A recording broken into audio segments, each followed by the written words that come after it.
back to the boutique, and my co-pilot today is the wife. Hello, wife. Hola, todos en Iguala. Espero les gusten los videos de Iguala. Que no se olviden de Iguala, Guerrero, México. Tacos. Yeah, we'll get to those later. Got a traffic jam thanks to a water truck. Muévete.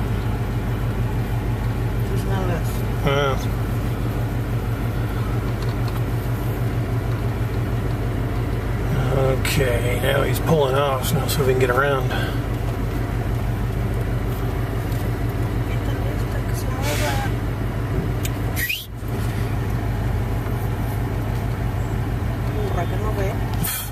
Idiot.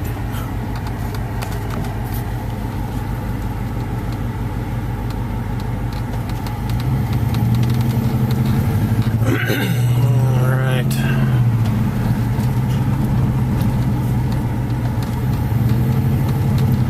And we got this idiot in front on a cell phone. Yay! You gotta love driving in Iguala.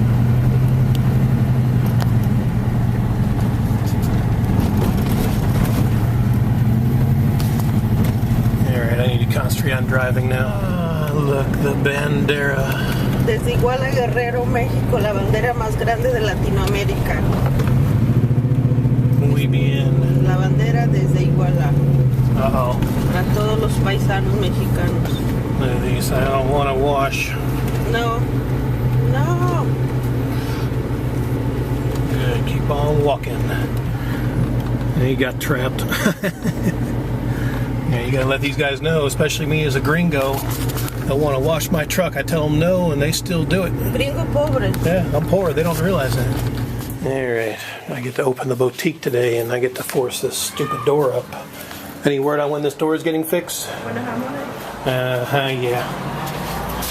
So, this may be like doing this manually for a while. This sucks. Yeah, finally. What a pain in the ass.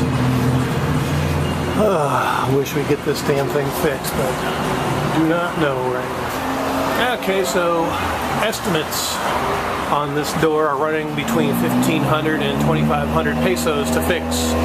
And I thought, you know, since we rent this place, that like it is in the United States, this would probably be covered by the landlord, and apparently it is not.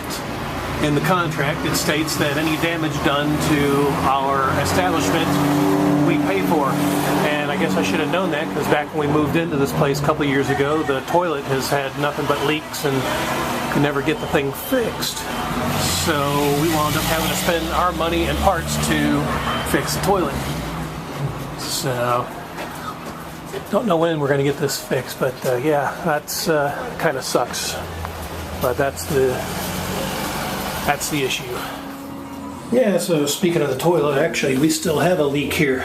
It's, you know, again, been leaking probably from that hose or where it goes into the tank. And you can see my footprints here just, you know, from walking. So we still have a leak on this tank. And I'll show you what I did inside the tank, because we had to do some repair work on that. Actually just, you know, rigged some crap up. Okay, if you notice, I got a plastic cup here. That's just sitting here on, you know, where the float is. Well, that thing's leaking water all over the place, and it'll actually shoot water up and out the back and around the side of the tank here. And I mean, it's, you know, contributing to the flood we have in here. So I just rigged up cut up a piece of a plastic cup and rigged it up in there. You know, we had to replace that plunger at the bottom, even this handle, I believe. But you know, apparently this is all, you know, this isn't fixed by the landlord. You know, we did, you know, put out the money for this to kind of sort of fix it, but to replace this valve where it's leaking would have been a good bit more. So like I said, we just rigged up a plastic cup to keep the water from splashing straight up and out the tank, you know, there, so, you know, so it'll splash back in where it needs to be. But as for this leak, you know, it's still there, and all we do is mop it up, you know, because it's just, you know, it's going to be a good bit, you know, of work to fix that. So, yeah, that's, I guess, part of the deal with the landlord. It's all written in the contract. Any damage is taken care of. But yeah, if you notice the tank is not full because part of the issue, again, we turn the water off. You can see where the water is wanting to spray up, but it's going back in the tank. But yeah, it's still leaking somewhere around there. And unless it gets worse, we're just not going to do anything about it. Yeah, so this is my fix for the leaky tank.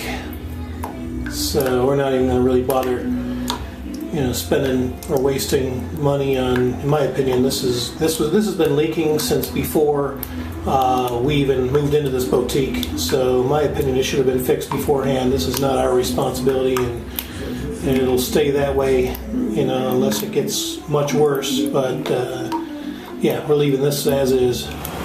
Yeah, something else that seems pretty common down here in Mexico is vehicles getting keyed. This is a van parked in front of our boutique, and this happens pretty often. It's like you can't keep anything nice down here. I don't know why. Just some punk kids, just nothing better to do, and but to scratch your vehicles up. Yeah, even my Durango's got a mark.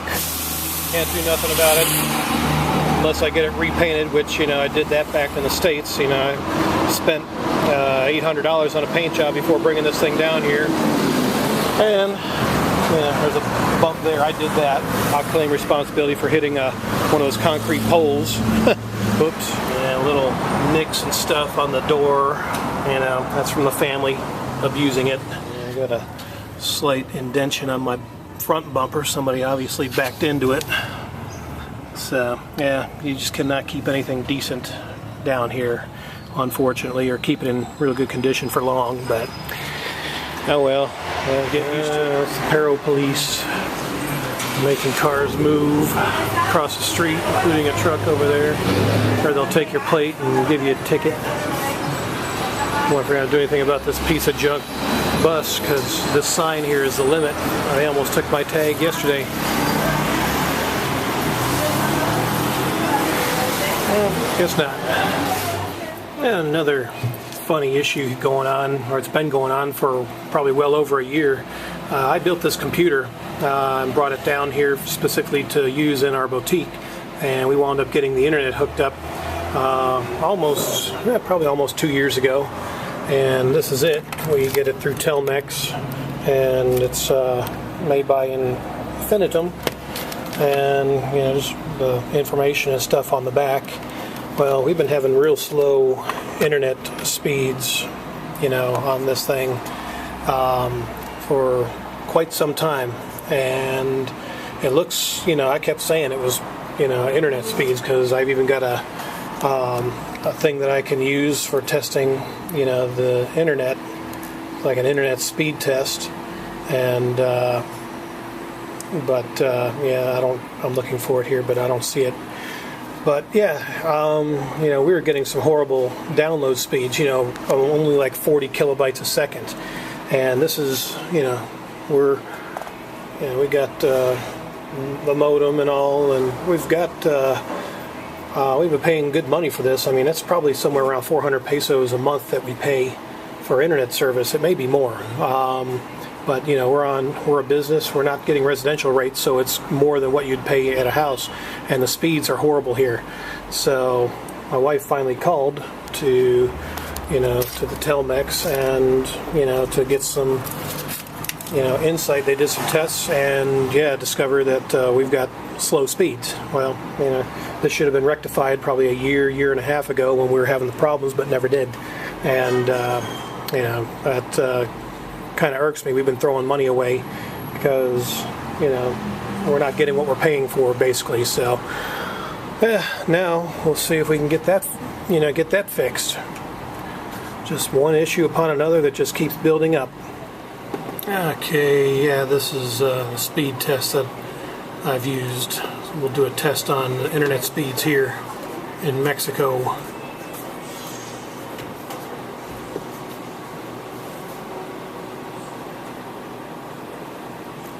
So that's a download speed, which is really slow.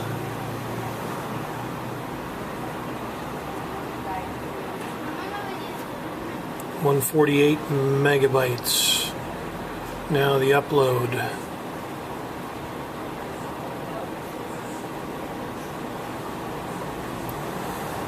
32 megabytes of upload speed. That's yeah, that's horrible. We need to get this looked at.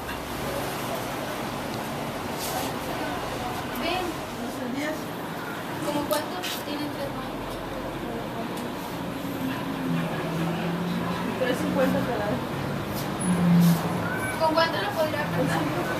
De la parte. De la parte. Good gosh, she's only a kid. Oh, something's happening.